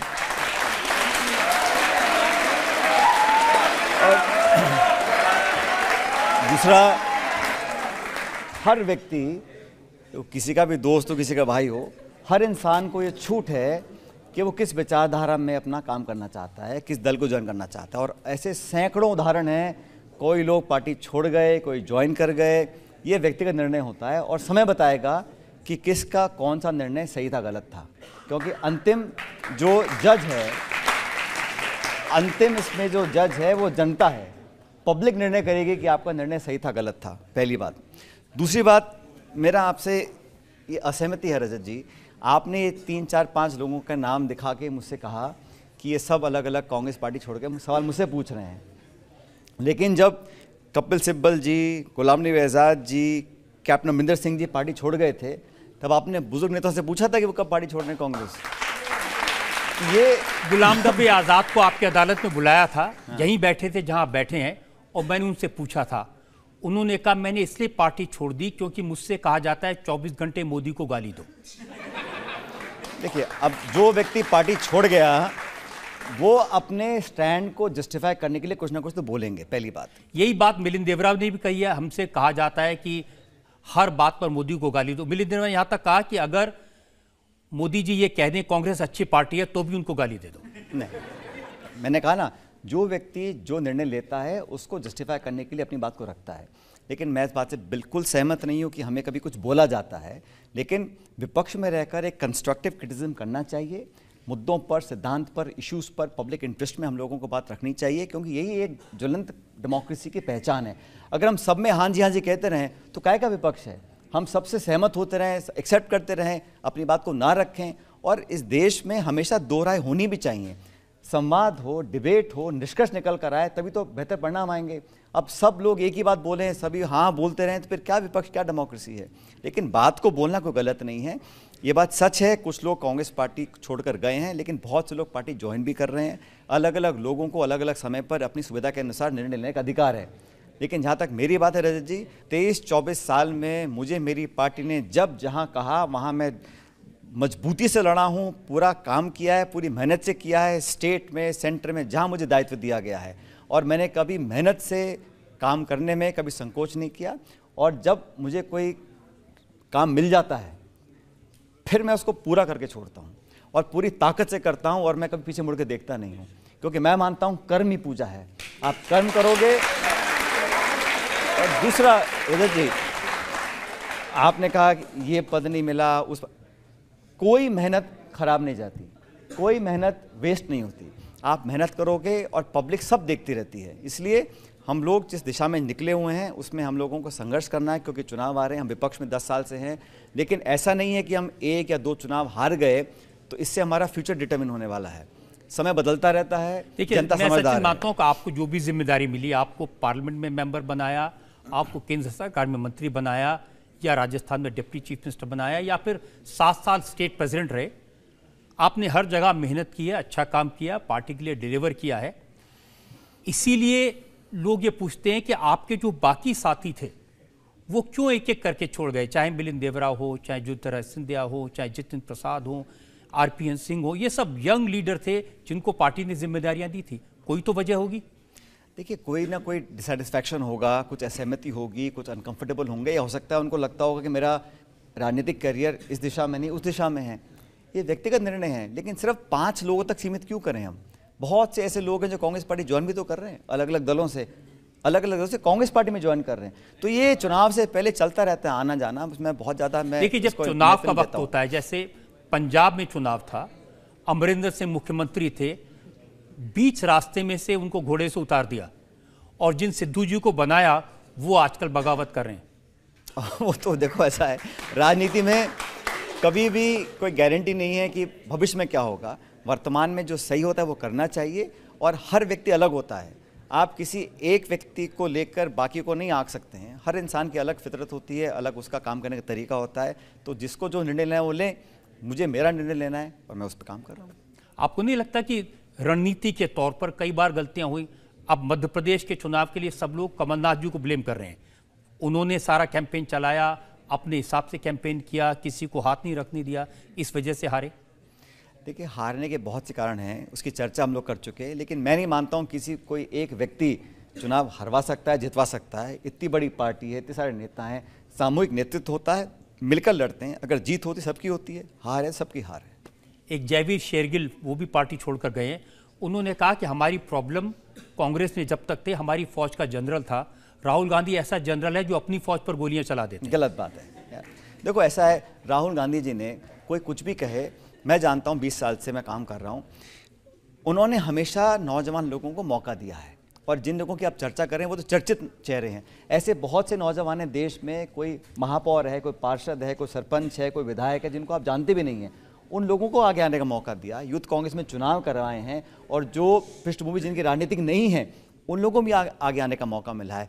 क्योंकि आज हम विपक्ष में हैं, आज हम चुनाव नहीं जीते तो बड़ा आसान है आरोप लगा देना, लेकिन वो भी समय था जब कांग्रेस सरकार में थी, तो जो वो करते थे बढ़िया लगता था लोगों को। तो ऐसे समय के साथ साथ व्यक्ति को नहीं बदलना चाहिए। सर्कमस्टांस बदलते हैं, लेकिन हमें अपनी रास्ते पर रहना चाहिए। अगर कुछ मन में बात हो साफ साफ बोल देनी चाहिए। और अगर बोलो भाई मेरा यहाँ मन नहीं लग रहा, मुझे वहाँ बेहतर ऑफर है, तो साफ साफ बोलना चाहिए। लेकिन अपने नेता को गाली दे के जाना, मैं उसको गलत मानता हूँ। 2013 में जैसे भी आपने ही बताया कि हमारी 21 एमएलए आए थे, और 2018 में पार्टी को आपने स्टैंड करा। अगर पिछले 8 साल में देखा जाए तो किसी राज्य की सरकार की जो सबसे ज़्यादा चर्चा रही है वो राजस्थान की ही सरकार की रही है। हमने आपको काफ़ी टाइम देखा धरने आंदोलन में। तो आज आप वर्ल्ड की मतलब फेमस शो में आपकी अदालत में बैठे हैं, तो आप बताइए, आपको सीएम ना बना के आपके साथ न्याय हुआ अन्याय हुआ? क्योंकि उस टाइम सब जगह आप ही का चेहरा होता था। सचिन पायलट जी वहाँ आंदोलन कर रहे हैं, वहाँ आंदोलन कर रहे हैं। लेकिन मैं ये बात मैं पहले भी कह चुका हूँ, मैं दोबारा दोहराता हूँ कि तकदीर और किस्मत में जो लिखा है ना, उसे को रोक नहीं सकता, और जो नहीं लिखा उसे को दे नहीं सकता। और दूसरी बात, असली न्याय और अन्याय करने वाला वो है नीली छतरी वाला, वो करता है। तो हमें तो मन खोल के मेहनत करना है, और लोगों का प्यार मिलता है, समर्थन मिलता है, इससे बड़ी पूंजी दुनिया में कोई नहीं है। बाकी पद मिले ना मिले वो बात की बात है, और जो होगा बढ़िया होगा। लेकिन जीवन का हर दिन संतोषजनक होना चाहिए, लोगों की बद्दुआएं नहीं लगनी चाहिए, और मन और दिमाग साफ करके काम करना चाहिए। आप इतना कर लो तो जीवन सफल है। बाकी पद पोस्ट, और आप कह रहे हैं पद, ऐसे कितने लोग हैं बड़े बड़े पदों में बैठे हैं, कोई नहीं पूछता, किसी को नाम याद नहीं लोगों के। तो कम से कम ये प्रभु की कृपा है कि सब जगह जहाँ जाते हैं लोगों का आशीर्वाद मिलता है, स्नेह मिलता है, अपनापन मिलता है, और ये बहुत ऊर्जा देता है राजनीतिक कार्यकर्ता को काम करने के लिए। ऐसा नहीं है भाई, सबने मिलकर मेहनत की थी, और हो सकता है इससे कोई बहुत बड़ा और फल बैठा हो कहीं लेने के लिए हमारे लिए। सर, आपके इंटरनेट पे एक वीडियो है जिसमें आपने 51 मीटर लंबा साफा सिर्फ 2 मिनट में बांध लिया था। तो मैं चाहती हूँ कि आप एक बार यहाँ पे फिर से वो करके दिखाएं। Please sir.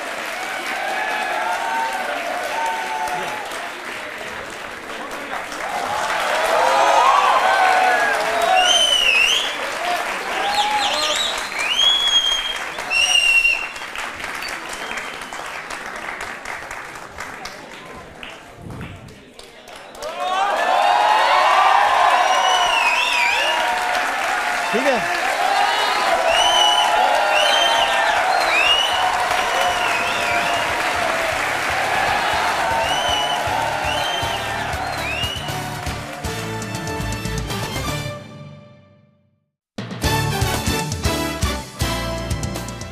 Welcome back. आज हमने सवाल पूछे, मुकदमा चलाया कांग्रेस पार्टी के महासचिव सचिन पायलट पर। अब वक्त है आपकी अदालत में आज के जज संजीव श्रीवास्तव के फैसले का। देश के जो सबसे तीखे और पहले सवाल पूछने वाले प्रोसिक्यूशन के रजत शर्मा जी के सामने इतनी मजबूती से आपने अपना पक्ष रखा सचिन, इसके लिए आप सच में प्रशंसा के पात्र हैं। और अदालत सिर्फ ये कहना चाहती है कि आप देश की उम्मीदों में से एक हैं, युवा हैं, ओजस्वी हैं, बहुत अच्छा बोलते हैं, जैसे आपने खुद कहा शिक्षित हैं, अच्छी प्री डिग्री से आते हैं, जैसे प्रोसिक्यूशन वकील ने कहा राजेश पायलट जी इतने बड़े जनप्रिय लोकप्रिय नेता थे। तो उस विरासत को आपको आगे बढ़ाना है, तो अदालत इसलिए आपको निर्देश देती है आज कि आप इतनी ही बेबाकी से, इतनी प्रतिबद्धता से और इतनी ही कर्मठता से सार्वजनिक जीवन में सक्रिय रहें। और किस तरफ जाएं आप या नहीं जाएं वो तो आपकी व्यक्तिगत सोच होगी, जैसे आपने स्वयं कहा, लेकिन एक मजबूत और जीवंत लोकतंत्र के लिए सशक्त विपक्ष में अब बहुत जो कम चांद सितारे की तरह लोग रह गए उनमें से एक आप हैं। तो देश की उम्मीद है कि आप लोकतंत्र को और विपक्ष को मजबूत करेंगे और इस पे कायम रहेंगे। मुझे लगता है हमारे देश की राजनीति को सचिन पायलट जैसे शालीन, इनके जैसे इंटेलिजेंट और इनके जैसे कर्मठ लोगों की बहुत ज़रूरत है। मेरी दुआ है ये सफल हों, बुलंदियों पर पहुँचें, बड़ी जिम्मेदारियां संभालें और देश की जनता का प्यार इनको इसी तरह मिलता रहे। आज का मुकदमा यही खत्म करते हैं। अगले हफ्ते आपसे मुलाकात होगी एक नई शख्सियत के साथ। तब तक के लिए नमस्कार।